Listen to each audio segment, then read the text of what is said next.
दोस्तों एक बार फिर से स्वागत है हमारे चैनल में।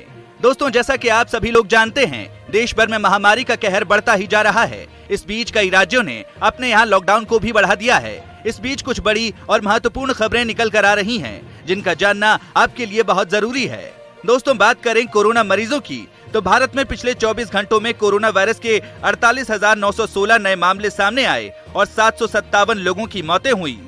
आज की बड़ी खबरों में आप देखने वाले हैं, भारत चीन के बीच सैन्य विवाद खात्मे के लिए एक और वार्ता संपन्न, विशेषज्ञों ने कही ये बड़ी बात। जैसा कि आपको पता होगा, भारत और चीन के बीच लगातार सैन्य वार्ता जारी है।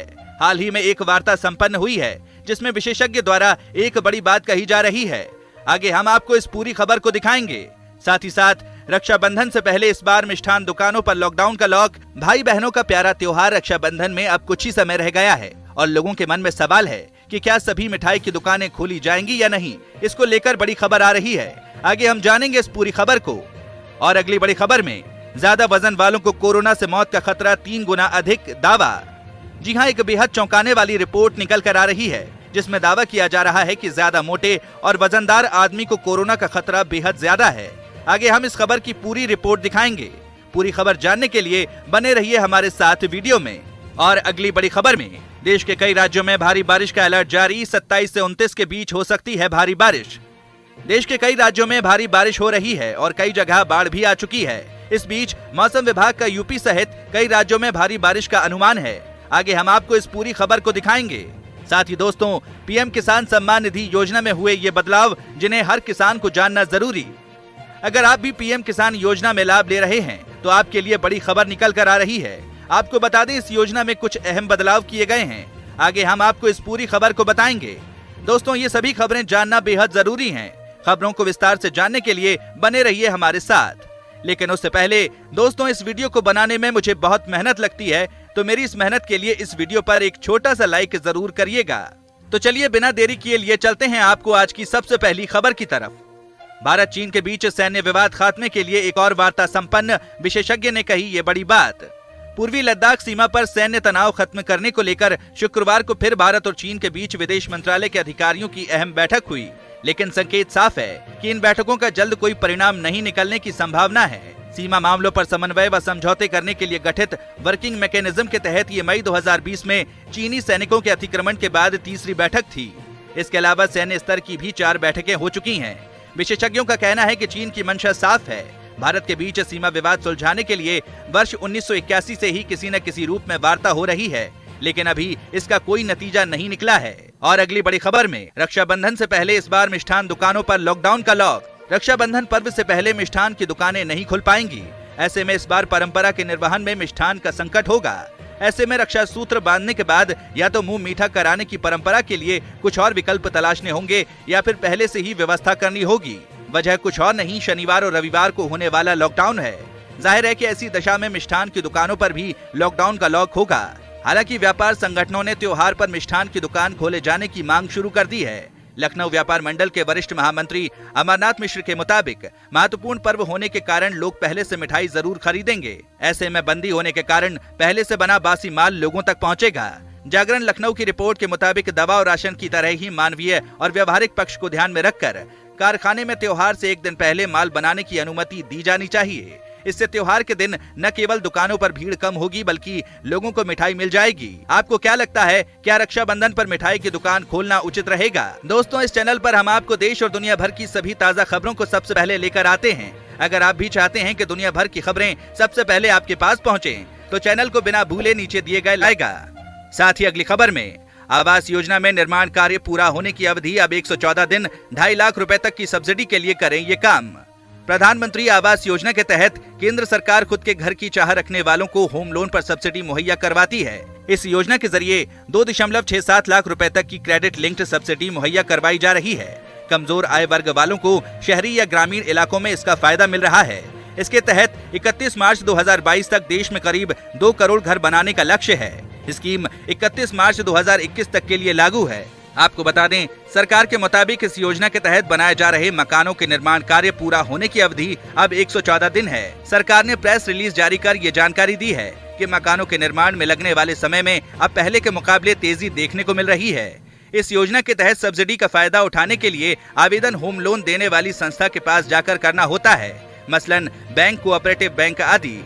इसमें स्मॉल फाइनेंस बैंक, क्षेत्रीय ग्रामीण bank, housing finance company, national housing bank और हुडको के जरिए भी इस योजना के लिए अप्लाई किया जा सकता है।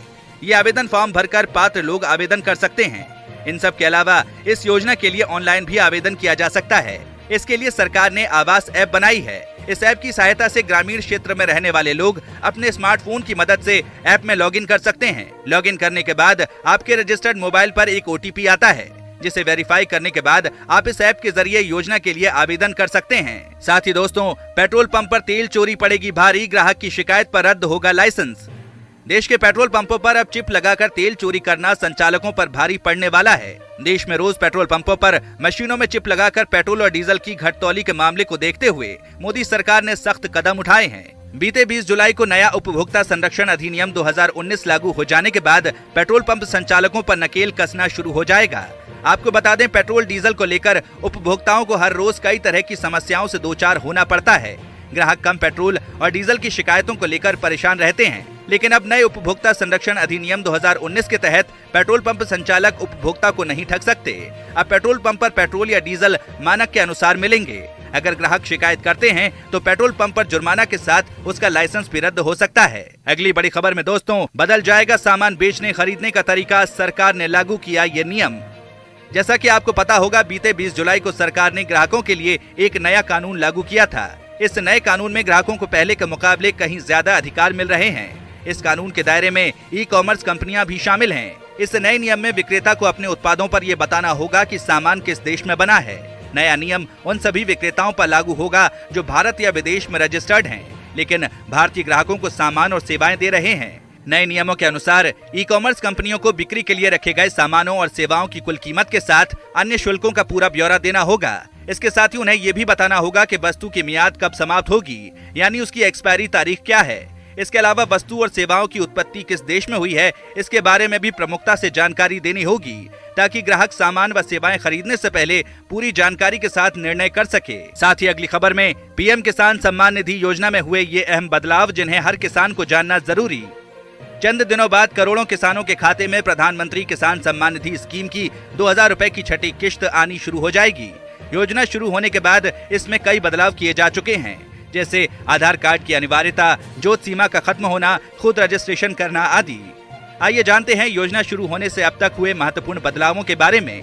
वहीं आपके लिए ये भी जानना जरूरी है कि इस योजना के तहत अब तक किसानों को 5 किश्त मिल चुकी हैं और छठी किश्त 1 अगस्त से आनी शुरू हो जाएगी। बता दें, हर साल मोदी सरकार किसानों के खाते में 6000 रुपए 3 किश्तों में भेजती है। अगर आप PM किसान सम्मान निधि स्कीम का फायदा उठाने की सोच रहे हैं तो सबसे जरूरी आपका आधार है। बिना आधार के आप इस योजना का लाभ नहीं उठा सकते। सरकार ने लाभार्थियों के लिए आधार अनिवार्य कर दिया है। अगली बड़ी खबर में शिवराज सिंह चौहान हुए कोरोना संक्रमित, कहा मेरे संपर्क में आए सभी लोग करवा लें टेस्ट। आपको बता दें, मध्य प्रदेश के मुख्यमंत्री शिवराज सिंह चौहान कोरोना वायरस से संक्रमित हो गए हैं। चौहान ने शनिवार को खुद ट्वीट करके बताया कि उनकी कोरोना टेस्ट रिपोर्ट पॉजिटिव आई है। इसके साथ ही उन्होंने उनके संपर्क में आए सभी लोगों से जल्द कोविड-19 टेस्ट कराने की अपील की है। सीएम शिवराज ने कहा कि मैं कोरोना पॉजिटिव हो गया हूं। मेरी सभी साथियों से अपील है कि जो भी मेरे साथ संपर्क में आए हैं वो अपना कोरोना टेस्ट करवा लें। मेरे निकट संपर्क वाले क्वारंटाइन में चले जाएं। उन्होंने कहा कि मैं कोरोना गाइडलाइन का पूरा पालन कर रहा हूं। डॉक्टर की सलाह के अनुसार स्वयं को क्वारंटाइन करूंगा और इलाज कराऊंगा। मेरी प्रदेश की जनता से अपील है कि सावधानी रखें। जरा सी असावधानी कोरोना को निमंत्रण देती है। साथ ही अगली खबर में देश के कई राज्यों में भारी बारिश का अलर्ट जारी। 27 से 29 के बीच हो सकती है भारी बारिश। बिहार में लगातार तबाही मचा रही बाढ़ और बारिश के बीच देश के अन्य राज्यों में भी भारी बारिश का अलर्ट जारी हुआ है। खासतौर पर दिल्ली NCR के लिए तो 27 से 29 जुलाई के बीच भारी बारिश होने का अनुमान जताते हुए ऑरेंज अलर्ट जारी किया गया है। शुक्रवार को राजधानी में हुई बारिश से मौसम सुहावना हो गया। वहीं अन्य राज्यों में भी मौसम बदला है। इस बीच मौसम विभाग ने 25 से 30 जुलाई तक अनुमान जारी किया है और इसके अनुसार इस दौरान देश के अलग अलग राज्यों में भारी बारिश की आशंका है। राजधानी दिल्ली और NCR की बात करें तो 27 से 29 जुलाई के बीच ऑरेंज अलर्ट भी जारी कर दिया है। जाहिर है कि दिल्ली के साथ इससे सटे NCR के शहरों में भी झमाझम बारिश हो सकती है। हालांकि शनिवार को राजधानी में हल्की बारिश हो सकती है। वहीं झारखंड में अगले 3 से 4 दिन भारी बारिश की आशंका है। साथ ही बैंक ग्राहक के लिए खुशखबरी, अब WhatsApp पर 24 घंटे खुला रहेगा ये बैंक। आपको बता दें, कोरोना काल में फैलते संक्रमण और लॉकडाउन की समस्या को कम करने के लिए यस बैंक अपने ग्राहकों के लिए एक अच्छी खबर लेकर आया है। बैंक ने अपने ग्राहकों के लिए मैसेजिंग ऐप व्हाट्सएप पर बैंकिंग सेवाएं शुरू की हैं। ग्राहकों की मदद के लिए ये सेवाएं 24 घंटे उपलब्ध रहेंगी। बैंक का कहना है कि 60 से अधिक प्रोडक्ट्स और सर्विसेज व्हाट्सएप पर उपलब्ध होंगी, जिससे कस्टमर को कॉन्टैक्टलेस सर्विसेज मिल पाएंगी। डिजिटल बैंकिंग को बढ़ावा देने के लिए कई बैंक ने व्हाट्सएप के साथ हाथ मिलाया है, जिसका मुख्य उद्देश्य ग्राहकों के लिए बैंकिंग को आसान बनाना है। लॉकडाउन में लोगों ने कैश का यूज कम कर दिया है, जिस वजह से डिजिटल बैंकिंग सेवाओं का यूज बढ़ गया है। इसी को देखते हुए कई बैंकों ने व्हाट्सएप से हाथ मिलाया है। अब ग्राहकों को मैसेजिंग ऐप के जरिए बुनियादी बैंकिंग सेवाएं उपलब्ध कराई जा रही हैं। साथ ही दोस्तों, बढ़ते हैं अगली खबर पर। देसी वैक्सीन की राह में आ रही ये मुश्किल, क्यों चुनौती के साथ गुड न्यूज भी है। कोरोना वायरस की देसी वैक्सीन बनाने के लिए भारत बायोटेक की वैक्सीन कैंडिडेट कोवैक्सीन का दिल्ली एम्स के अलावा देश के 11 शहरों में पहले चरण का ह्यूमन ट्रायल चल रहा है। हालांकि दिल्ली एम्स को एक अलग तरह की ही चुनौती से जूझना पड़ रहा है। ऐसी चुनौती जो वैक्सीन ट्रायल की राह तो कठिन कर ही रही है, लेकिन कोरोना के खिलाफ जंग में दिल्ली के लिए वो अच्छी खबर भी है। ये चुनौती खुद पर वैक्सीन के ट्रायल कराने के लिए आगे आए कई वॉलंटियर्स में पहले से एंटीबॉडीज की मौजूदगी है। साथ ही अगली खबर में रेलवे की बड़ी तैयारी, हर ट्रेन और डिब्बे की मिलेगी लाइव लोकेशन, इस तकनीक का होगा इस्तेमाल। आपको बता दें, जल्द ही ट्रेनों के साथ ही ट्रेन में लगे हर डिब्बे की लाइव लोकेशन का पता करना बेहद आसान हो जाएगा। इसके लिए रेलवे खास तैयारी कर रहा है। दरअसल भारतीय रेलवे ने दिसंबर 2022 तक अपने सभी डिब्बों में RFID टैग लगाने की योजना तैयार की है। अब तक 23,000 रेल डिब्बों में RFID टैग लगाए जा चुके हैं। रेलवे के बाकी डिब्बों में ये टैग लगाने का काम लगातार किया जा रहा है। कोविड महामारी के कारण कुछ समय के लिए ये काम धीमा पड़ गया था, लेकिन फिर से पूरी क्षमता के साथ किया जा रहा है। सरकार ने भारतीय रेलवे के सभी डिब्बों में RFID टैग लगाने के लिए दिसंबर 2022 तक की समय सीमा तय की है। फिलहाल भारतीय रेलवे अपने सभी रेल डिब्बों की जानकारी लिखित रूप में रखता है। इसमें डिब्बों की डिटेल दर्ज करने में गलती की गुंजाइश बनी रहती है। ऐसे में रेलवे के लिए RFID टैग से अपने सभी